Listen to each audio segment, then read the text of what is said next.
But I have a dragon. Oh, you have it. But he didn't come. Sit at home. Hi, my name is Paris Miller. I am originally from Durham, North Carolina in the United States of America. I was born and raised as a Christian. My mother and father divorced when I was about 3 years old, so I lived with my mother, and so any religious teachings I pretty much got from my mom. She wasn't extremely strict in terms of religion,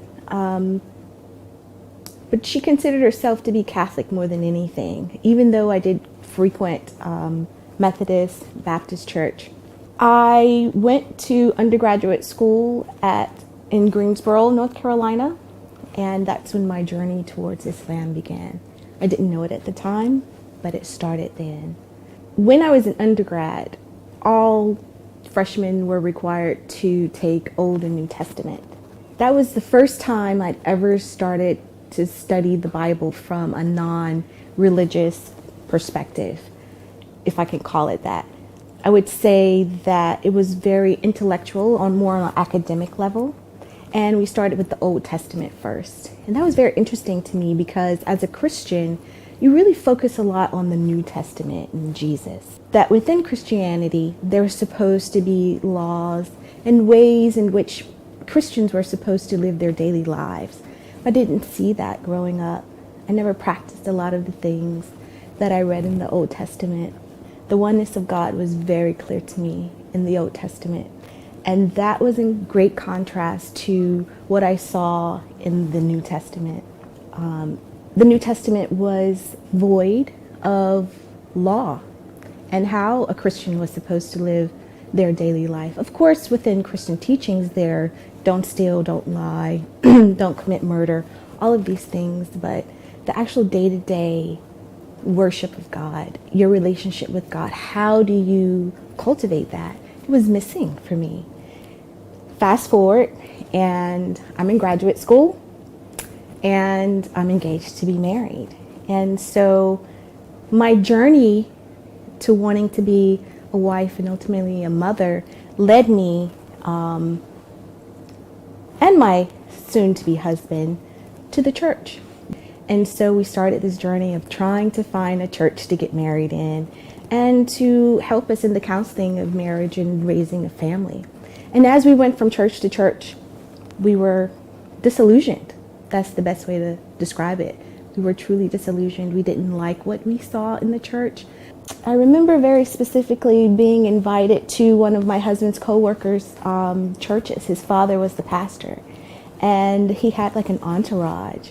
And it was such a turnoff for us because it was more about personalities and less for us about our relationship with God, how we could connect with God. So we decided that we were going to read the Bible for ourselves one more time, just to get to the bottom of what it is that we believed. While I was in grad school, I was working part-time, and in comes a Muslim lady.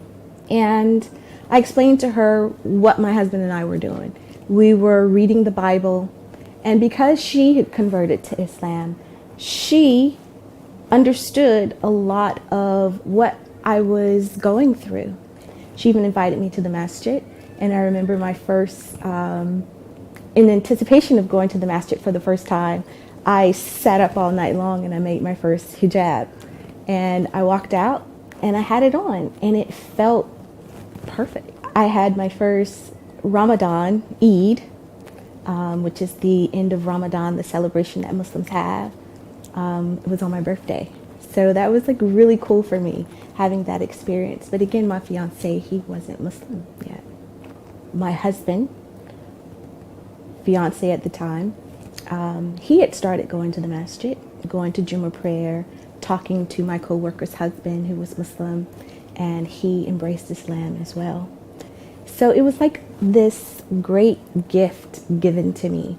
And my conversion to Islam was very intellectual. Upon reading the Quran, learning more about Islam, how the pieces of the puzzle, all the holes that were there for me as a Christian were filled.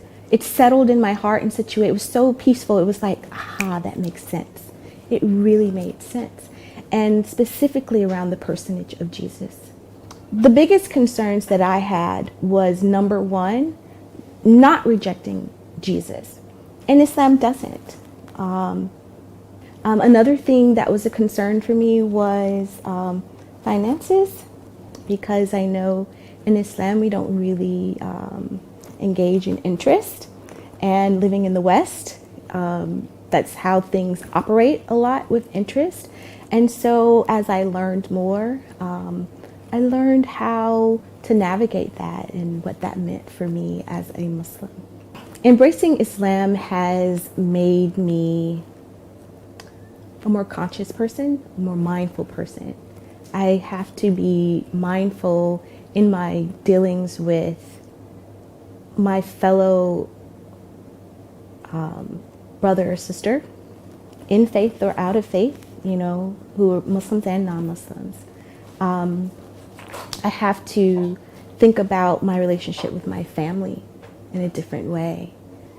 But in Islam, especially when it comes to the mother, she just is raised to such a height, and it's about what you can do and give for that person in many ways. It becomes I became less self-centered. The ego is a big thing. It has allowed me to see myself as an individual, but also as a part of the group.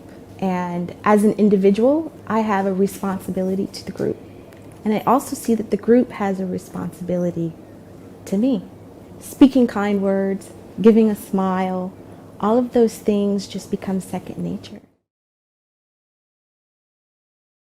Focus on one thing, and that is your relationship with God. That's the best advice that I could give you.